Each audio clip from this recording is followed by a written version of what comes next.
Hello viewers, வாங்க சாப்பிடலாம்.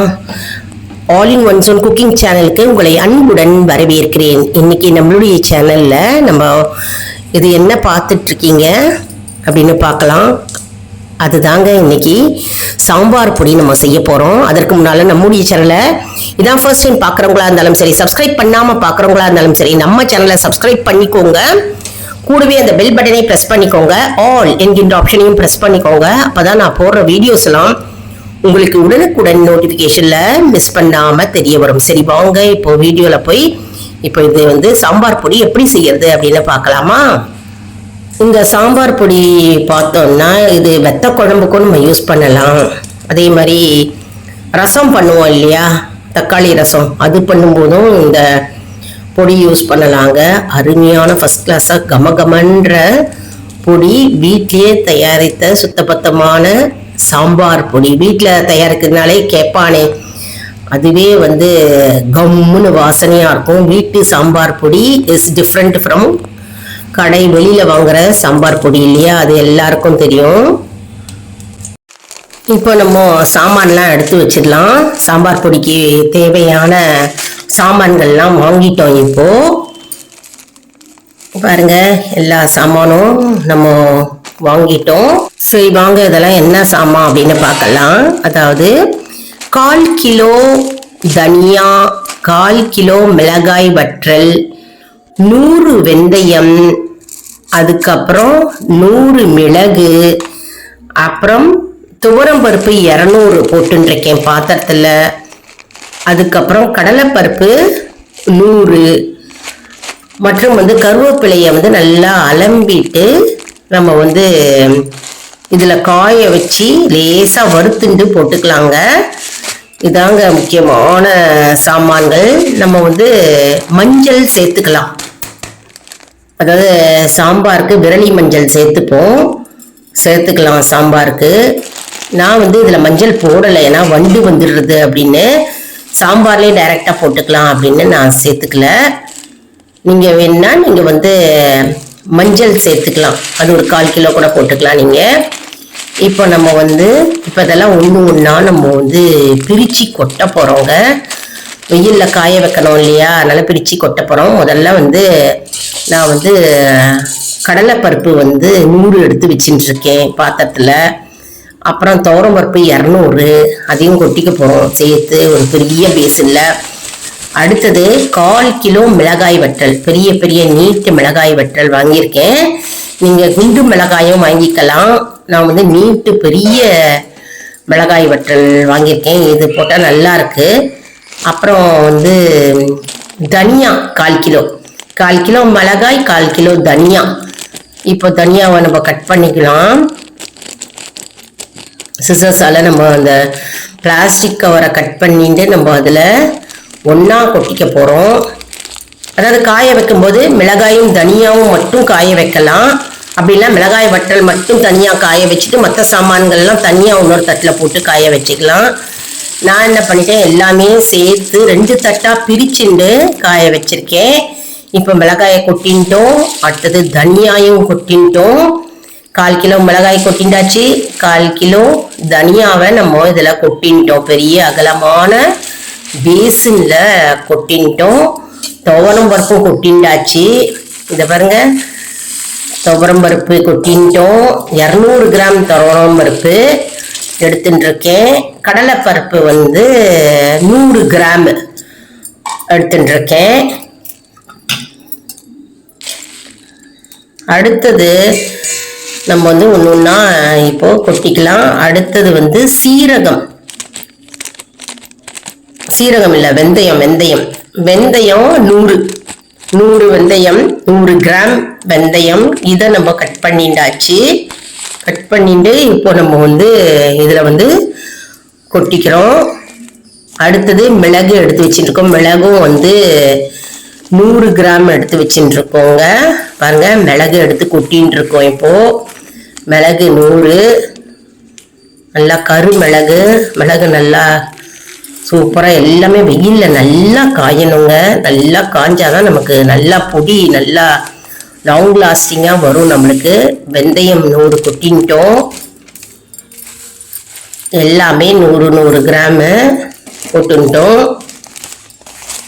அடுத்தது சீரகம் போட்டுருக்கோம். சீரகமும் 100 போட்டுருக்கோம். இப்போ இதில் என்னெல்லாம் போட்டுருக்கோம்? 1/4 கிலோ தனியா, 1/4 கிலோ மிளகாய் வற்றல், வெந்தயம் 100, மிளகு 100, சீரகம் 100 போட்டுட்டோம். துவரம்பருப்பு 200 போட்டுருக்கோம். கடலைப்பருப்பு 100 போட்டுருக்கோம் இல்லையா?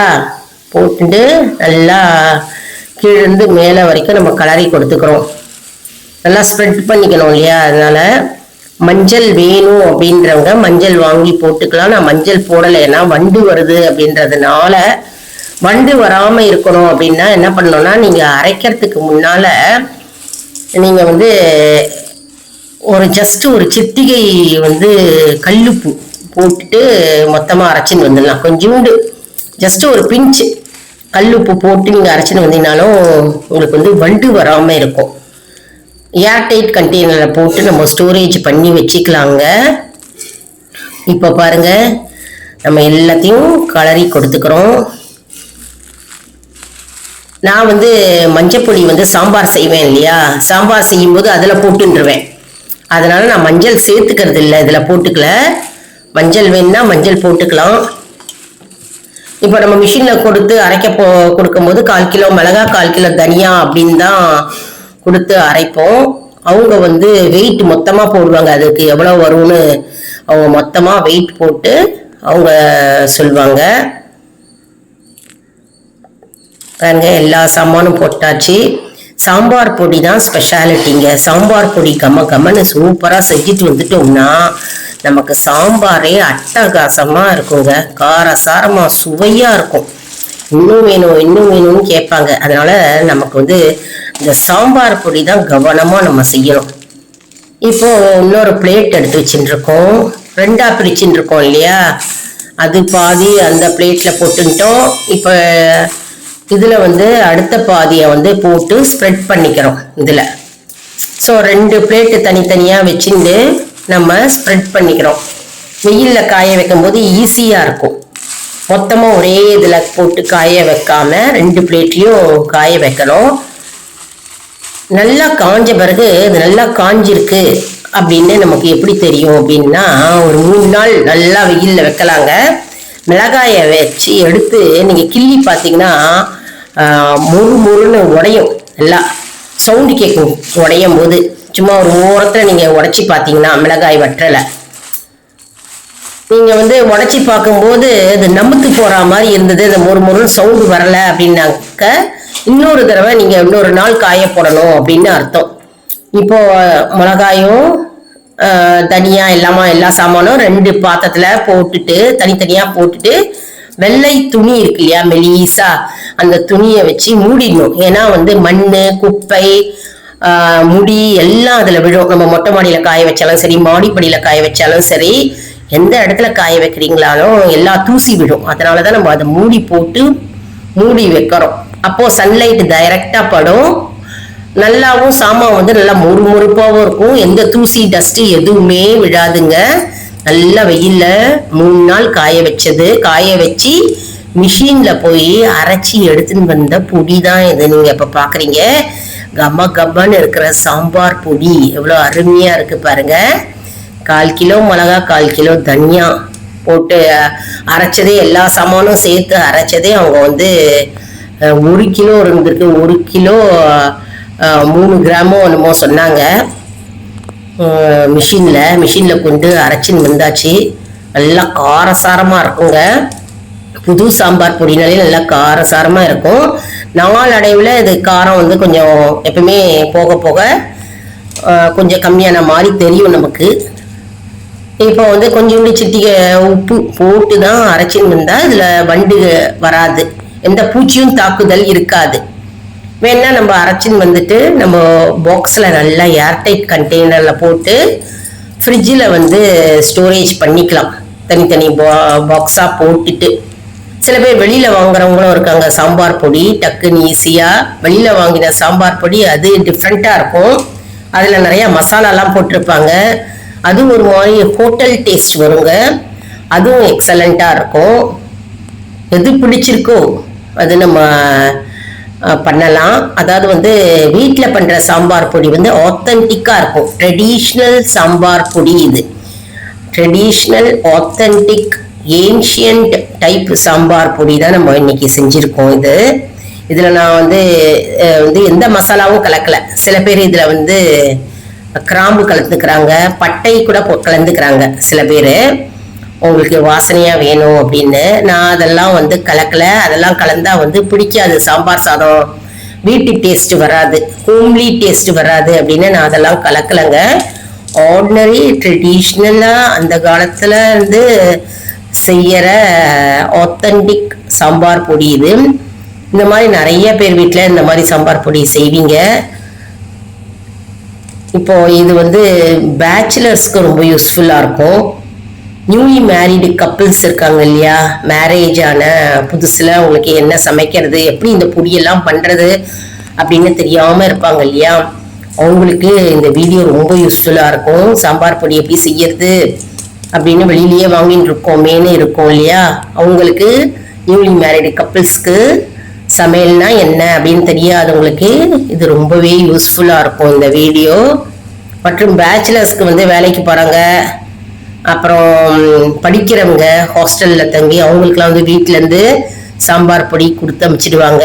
அப்படி இல்லைன்னா உங்களுக்கு பண்ணணும் அப்படின்னா இந்த வீடியோவை பார்த்து நீங்கள் கற்றுக்கலாம். இதை நிறைய பேருக்கு ஷேர் பண்ணுங்க, ரொம்பவே யூஸ்ஃபுல்லாக இருக்கும். தெரியாதவங்க நிறைய பேர் இருப்பாங்க இல்லையா, என்ன சாமான் போடுறது, எப்படி செய்யறது இந்த சாம்பார் பொடி, மணக்க வீட்டு டேஸ்ட் வேணுமே, ஹோம்லி டேஸ்ட் வேணுமே. எப்பவுமே நம்ம ஹோட்டலில் வாங்கி சமைச்சு சாப்பிட்டுன்னு இருக்கோமே ஹோட்டலில், அதனால் வீட்டில் சமைச்சு சாப்பிடணும் அப்படின்னா வீட்டு சாம்பார் பொடி வேணும் அப்படின்றவங்க வந்து இதை பார்த்து கற்றுக்கலாங்க. ரொம்ப யூஸ்ஃபுல்லாக இருக்கும். நிறைய பேருக்கு எப்பவுமே நல்ல விஷயங்களை ஷேர் பண்ணுங்க. தெரியாதவங்க நிறைய பேர் இருப்பாங்க, தெரிஞ்சவங்களும் நிறைய பேர் இருப்பாங்க. தெரிஞ்சவங்களுக்கு ஒன்றும் இல்லை, தெரியாதவங்க நம்ம சேனலை மட்டும் புதுசாக பார்க்குறவங்க அவசியம் சப்ஸ்கிரைப் பண்ணிட்டு பாருங்க. மற்றும் வந்து வெயிலில் காய வச்சா ரொம்ப நல்லது. அப்படி வெயில் இல்லை அப்படின்ற ஃபாரின் கண்ட்ரீஸ்லாம் வெயில் இல்லையே நாங்கள் என்ன பண்ணுறது அப்படின்னு சொல்வீங்கல்ல, அதுக்கு வந்து நீங்கள் வந்து லேசாக உங்களுடைய வான்லியில் போட்டு லேசாக வறுத்துக்கலாம். எல்லா சாமானும் லேசாக போட்டு வறுத்துக்கிட்டிங்கன்னா போகிறோம், வெயிலில் காய அமைச்சா மாதிரியே இருக்கும். அதுவும் வந்து ரொம்ப நாள் வரும், வண்டு பூச்சி எதுவுமே வராதுங்க. லேசாக அப்படியே பரட்டி எடுத்துட்டிங்கன்னா வான்லியில், அப்படின்னா மைக்ரோ ஓவன், அப்படி இல்லைன்னா நீங்கள் வந்து உங்களுடைய நான்ஸ்டிக் வெசல் இருக்கு இல்லையா, அதில் வந்து நீங்கள் லேசாக வறுத்துண்டு நீங்கள் வந்து அரைச்சி எடுத்துட்டு வரலாம். ஃபாரின் கண்ட்ரீஸில் இருக்கிறவங்க அப்படியே செய்யலாம். இல்லை சென்னையிலேருந்து பேக் பண்ணிட்டு ஃபாரினுக்கு போகிறவங்க நிறைய பேர் இருக்காங்க, பொடி வாங்கிட்டு அப்படியும் இருக்கிறாங்க. அதனால வந்து எல்லாருமே இந்த சாம்பார் பொடி கற்றுண்டு செய்யுங்க. லைக் பண்ணுங்கள், ஷேர் பண்ணுங்கள், சப்ஸ்கிரைப் பண்ணுங்கள்.